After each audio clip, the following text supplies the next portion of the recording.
வணக்கம். இன்றைக்கி நம்ம காலிஃப்ளவர் பக்கோடா எப்படி பண்ணுறதுன்னு பார்க்கலாம். தேவையான பொருள்: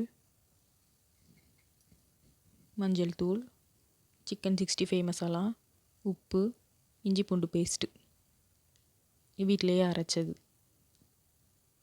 கார்ன்ஃப்ளவர், கடலை மாவு. காலிஃப்ளவர் எடுத்து நல்லா தண்ணியில் சுத்தம் பண்ணி வச்சுக்கோங்க. கொஞ்சமாக காலிஃப்ளவர் மூழ்கிற அளவு தண்ணி ஊற்றிக்கோங்க. அதில் கொஞ்சமாக மஞ்சள் தூள் சேர்த்து 2 அல்லது 3 நிமிஷம் கொதிக்க விடுங்க.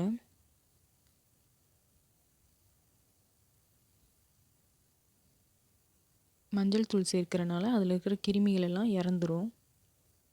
நல்லா கலந்து விட்டு 2 அல்லது 3 நிமிஷம் கொதிக்க விட்டு இறக்கிடுங்க. கொதிச்சிருச்சு. இப்போ காலிஃப்ளவரை வடிகட்டி எடுத்துக்கலாம். இப்போ காலிஃப்ளவரை சேர்த்துக்கலாம்.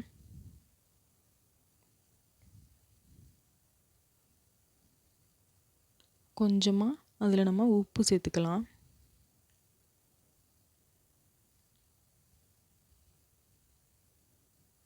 சிக்கன் 65 மசாலா உங்கள் காரத்துக்கு ஏற்ற மாதிரி சேர்த்துக்கோங்க.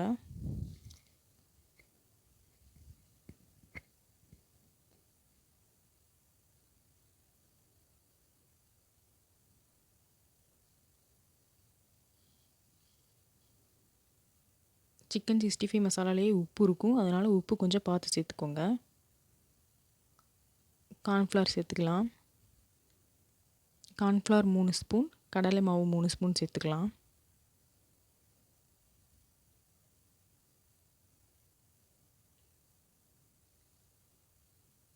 நம்ம தண்ணி ஊற்றி பிசையணும்னு அவசியம் இல்லை.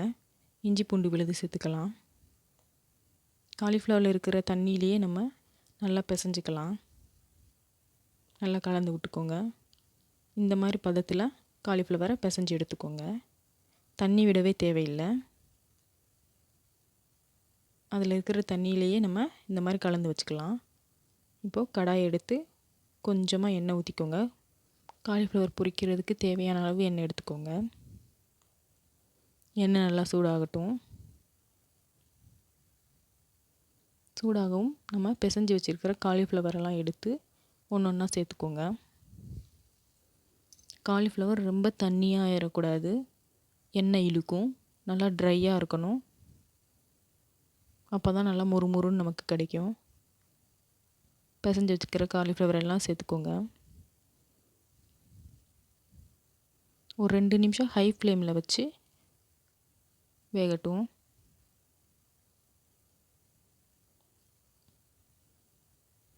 ரெண்டு நிமிஷத்துக்கு அப்புறம் மிதமான சூட்டில் வச்சுக்கோங்க. இல்லைன்னா மேல் பாகம் மட்டும்தான் வெந்திருக்கும், உள்ளெல்லாம் வேகாத மாதிரி இருக்கும். அதனால் ஸ்டார்டிங்கில் ஒரு 2 நிமிஷம் மட்டும் ஹை ஃப்ளேமில் வச்சுக்கோங்க. தீயை அதிகமாக வச்சுக்கோங்க. 2 நிமிஷத்துக்கு அப்புறம் தீயை குறைவாக வச்சுக்கோங்க. நல்லா திருப்பி போடுங்க.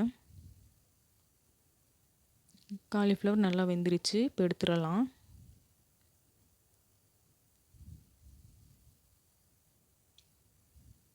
நல்லா முறுமுறுன்னு வெந்துருச்சு. இப்போ மீதி இருக்கிற காலிஃப்ளவர் எல்லாம் அதில் சேர்த்து பொரிச்சு எடுத்துக்கலாம்.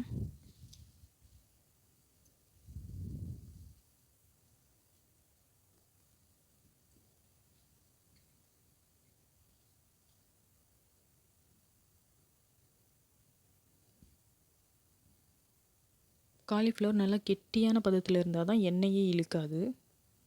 இப்போ கொஞ்சமாக கருவேப்பிலை போட்டு தாளித்து எடுத்துக்கலாம். அதே எண்ணெயில் சுவையான காலிஃப்ளவர் பக்கோடா நமக்கு ரெடி ஆயிடுச்சு. நல்லா முறுமுறுன்னு ஸ்நாக்ஸாகவும் நம்ம சாப்பிட்லாம். நீங்களும் இதை வீட்டில் ட்ரை பண்ணி பார்த்துட்டு எப்படி இருக்குன்னு கமெண்ட் பண்ணுங்கள். நன்றி.